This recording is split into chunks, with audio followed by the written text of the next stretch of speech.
43 years. I just had my 45th dental school reunion about a month ago.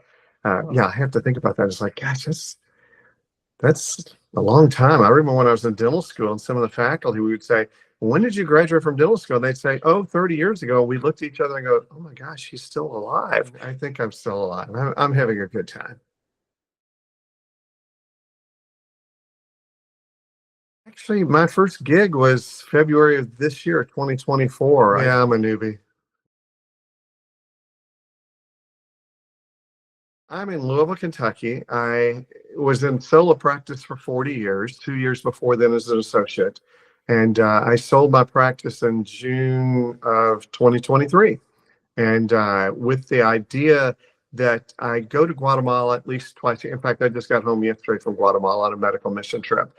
I've gone since 2012, once or twice a year, and I'm working right now with Global Dental Relief. And also there's a church down in Florida that my brother-in-law is a member of, and they asked me last year. In fact, the way they did that, since I sold my practice and he knew I did that, through my wife, he said, Keith, our church needs a dentist to go to Guatemala in 3 weeks. You want to go?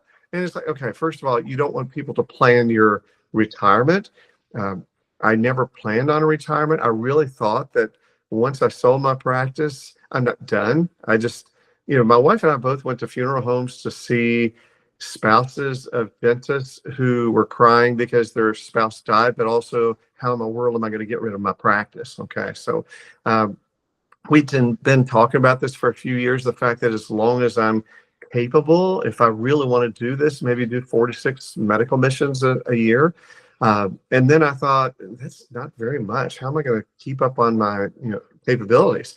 And so I had heard about Barton Associates and actually cold called in, and Nina Benson gave me a call back, and it kind of went on from there. And I would like to say we are pretty much best friends. We stay in touch many times a week, typically. We match up pretty well. Okay. And I tell people I'm a crazy pediatric dentist, and they go, you got to be crazy to work with kids. It's like, you got to be crazy to work with adults all the time. I've always enjoyed working with kids. And like I said, medical missions is great, and working with Barton is great. I've had a wonderful experience here. And I wasn't done. When people ask me, why don't you just retire? I go, why don't you stop eating ice cream? And there's just a silent pause. And they said, but don't you look forward to retirement? It's like, I love what I do. I mean, I really do. In my experiences with Barton, as I tell people that I work hard all day, and at the end of the day, I'm exhausted, but I'm smiling big time because I feel like I have a purpose, and this gives me something to do. I feel like I've been given a talent and a gift. I worked hard for it, but I feel like I've been given a talent and a gift. It's like, why should I stop now? I mean, I'm not trying to build myself up, but I feel like I'm pretty decent in doing what I do. And, when I tell people at the end of the day, I mean, after the Barton assignments every day, I said, I'm intellectually challenged, technically challenged, and behavioral challenged. And at the end of the day, I'm exhausted. I'm ready to go home and go to bed, but I got a big old smile on my face.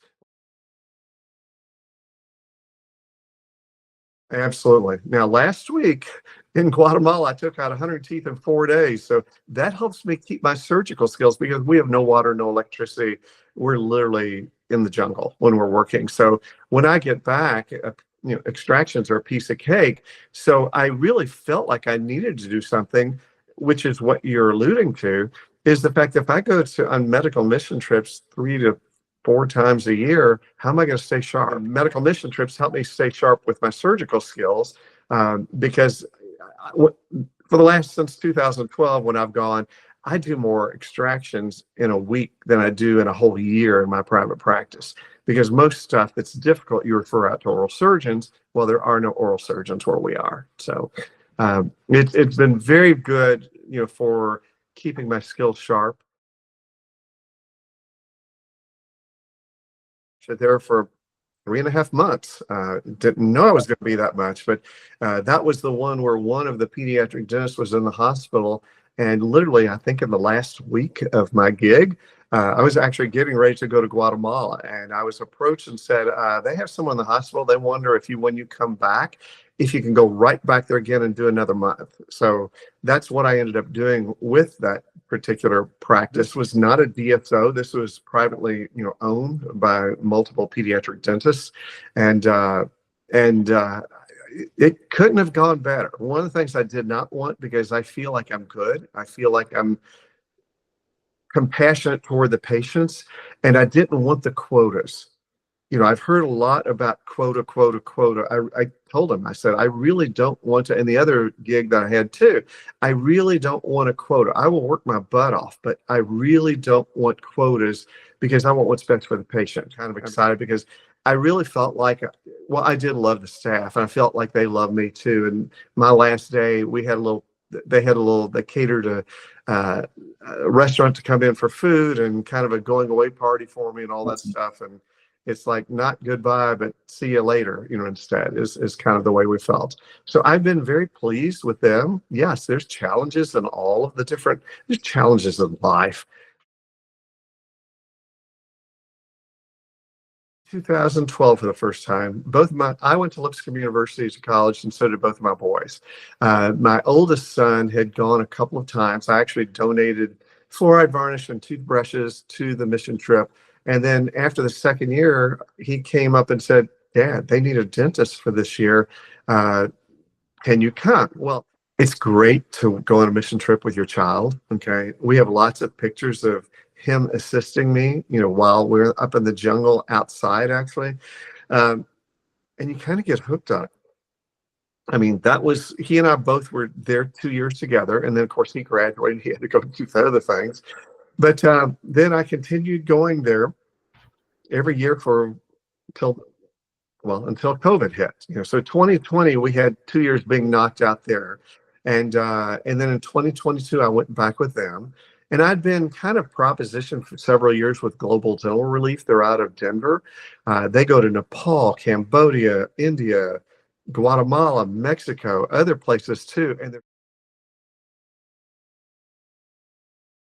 these people are tough. When I say tough, they're living in tough situations. They're living in mud floors with tin roofs. In fact, that's where we quite often would see patients, is in those areas there. And they're just so grateful, gracious. They're happy. Doing mission trips like this, you're just not taking out teeth. It's just not a convenience. It's life or death for some of these people, because they get infected and it could kill them. It's addictive. You want to go back every week.